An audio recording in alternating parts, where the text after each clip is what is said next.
ചേട്ടൻ ഈ പാട്ടിലോട്ട് വന്നിട്ടില്ല, സിംഗിങ്ങിലോട്ട്, വോക്കൽ സിംഗിങ്ങിലോട്ട് ഞാൻ പണ്ട് എൻ്റെ സിസ്റ്ററിൻ്റെ കൂടെയൊക്കെ ഈ വണക്കമാസം എന്ന് പറയില്ലേ നമ്മുടെ ഞങ്ങളുടെ ഇതിനകത്ത് ഈ പള്ളികളിൽ അവിടെ പോയിട്ടൊക്കെ അങ്ങനെയൊക്കെ ചില സ്റ്റേജിലൊക്കെ ഞങ്ങൾ രണ്ടുപേരും കൂടിയൊക്കെ പാടിയിട്ടുണ്ട്. ഡ്യുവറ്റായിട്ട് ഒറ്റക്ക് പാടിയിട്ടില്ല, അതിനുള്ള ധൈര്യമില്ല. പറഞ്ഞു കഴിഞ്ഞാൽ 4 വരി ഇതെങ്കിലും പഴയ പാടില്ല. ഞാൻ പാടിയാലേ ആ ഒരു ഇത് കിട്ടില്ല.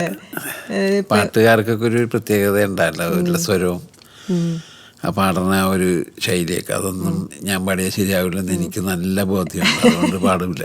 ചേട്ടന് വേറെ ഏതാ ഹോബീസിലേക്ക്? പാട്ടും ഗിറ്റാർ അതല്ലാണ്ട്? പാട്ടും ഗിറ്റാറും അല്ലാണ്ട് പിന്നെന്താണ്, ഫുട്ബോൾ കളിയൊക്കെ ഉണ്ടായിരുന്നു. ഫുട്ബോൾ കളിക്കും അല്ലായിരുന്നു പണ്ട്. വായന ഒന്നുമില്ല, ഗിറ്റാർ വായന മാത്രമേ ഉള്ളൂ.